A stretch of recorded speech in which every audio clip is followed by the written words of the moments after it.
જય શ્રી કૃષ્ણ દલપતભાઈ, કેમ છે? બસ જો અહીં બધાય મજામાં છીએ. છોકરાને વેકેશન પડી ગયું લાગે. તો પછી હવે ઘરે આટો મારો ની 3 વર્ષ થઈ ગયા તમે ઘરે આટો માર્યો કોઈ દી? છોકરા કે નવું જોવે તમે આ બાજુ આવો તો. હા, ક્યાં માર બેન? આપો. એ જય શ્રી કૃષ્ણ બેન. બસ જો અહીં બધાય મજામાં છે. મેં ઓલી મોકલાઈ દીધી ફાકી કામ કરે છે કે નહીં? અરે ખજૂર અહીંયા ઉઠતા વે દોડવા માંડે છે. તો આ તે ફાકી બહુ મજબૂત છે. રાતે ઉઠાડી ખાલી બે ફાકીની ચમચી પીવડાઈ દે એટલે હવાર ઉઠતા વે બધું કામ કરી નાખે. તો આ યા જે બધું પારું બેન. હા પારું ભાભી જય શ્રી કૃષ્ણ. વેકેશન પડી ગયું એમ ને? તો હવે અહીંયા ભૂલા પડો ભાભી. હાવ આવું અમે ગરીબ માણસો છે એટલે અહીંયા નહીં આવવાનું તમારે. એ જરાય ચલાવી લેવાનું નહીં આવે ભાભી, તમારે આવવું જ પડશે અહીંયા. દલપતો ક્યાં છે? આપો હું વાત કરું એને. કેમ ભાઈ સુરત આવીને મને કીધું નહીં તે? એટલી બધી હવે એટલો મોટો થઈ ગયો તું હે? હા આવું મને બહુ ખોટું લાગ્યું. સુરત આવીને તો કીધું નહીં. નહીં મને બહુ ખોટું લાગ્યું આ વસ્તુનું. જો આ તમારા ભાઈને ખોટું લાગી ગયું. એકથી ઘરે આટો મારી જાવ ને દલપતભાઈ માં હું ન્યા તો છોકરાની મજા આવે ને તમે અહીંયા આવો તો એક આટો મારી જાવ તો આ વર્ષે આટો મારી જાય. હાલો હું રાખું છું. હા કઈ કાકી પગે લાગુ. હા હવે ઘરે આટો મારવા આવો કોક દી. તો કેટલો ટાઈમ થઈ ગયો તમે ઘરે આવ્યા નથી, ખાલી બહાના કરાવો છો કાકી. છોકરાને લઈને ઘરે આવો ની, અહીં બધા બેહીએ મજા આવે, વાતો કરીએ બે ઘડી. હા આ યા ખજૂર કુમાર અહીંયા જ છે. લ્યો અમદાવાદથી કઈ કાકી. પહેલી કાકી જય શ્રી કૃષ્ણ. હવે અહીંયા કેદી આવું તમારે? હાવ કાકી આવું તમને જરી કઈ કદર નથી અમારી. એટલું બધું અમે કરી તમારે એટલું તમારે એક આંટો તો મારી જાવ છોકરાને લઈને.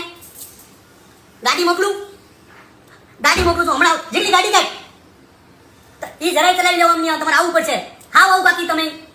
નહીં જરાય નહીં, એવું જરાય નહીં હાલે. તમારે આવું જ પડશે એટલે આવું જ પડશે. આ જીગલી ભજીયા બનાવે એ તો જોવો તમે કેવા ભજીયા બનાવે. હા હાલો મૂકું છું. હા જય માતાજી. આટલો બધો આગ્રહ ન કરાય. કીધા રાખવાનું. હવે અત્યારે આજના જમાનામાં કોઈ ટાઈમ નથી પડીકા છોડ્યા રાખવાના. જો પાછો ફોન આવ્યો પેલી કાકીનો. એ પગે લાગુ પેલી કાકી. હે શું? હા આવે છે અહીંયા. કોણ? પેલી કાકી. હે એના છોકરાને લઈને તમને કીધું તું બધે આગ્રહ ન કરવા માંડવાનો હોય. પણ મને એમ થાય કે અમદાવાદ થી સુરત કોણ આવે? આ ને અમદાવાદમાં તમારા બાપ પડ્યા છે, બધે હોશિયારી ન મારવા માંડવાનો હોય. હાલો આપણે આવતા હશે તૈયારી કરવા માંડો અને શાક સુધારીને આવજો રસોડામાં. એ જીગલી વાત તો સાંભળ. જો આવી ગઈ. પાણી સિવાય કઈ પૂછતી નહીં આ લોકોને. બેગો ની મહેમાનને જોઈ તમે ફેલા થઈ જાવ છો. આ છોકરા ઠંડાય એના છોકરા ઉલાડી જાય. ઈ બધું તમે લ્યો પેલા મને આ ઢીલા અંતરમાં લાગો, મને બહુ વાલ છે.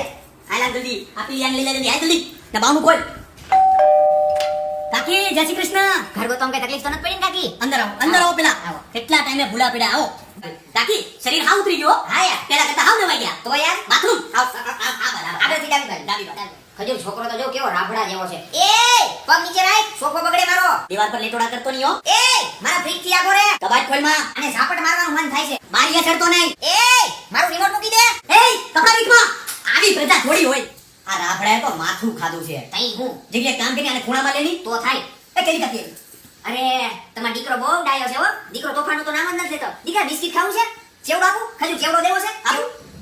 હે કાકી પણ તમારો છોકરો બહુ ભોળો છો. હા યાર તોફાનનું તો નામે નથી લેતો. તો યાર હેલો હે આ દલપતિ આવે છે છોકરાને લઈને. હે એ જીગલી તને હું છું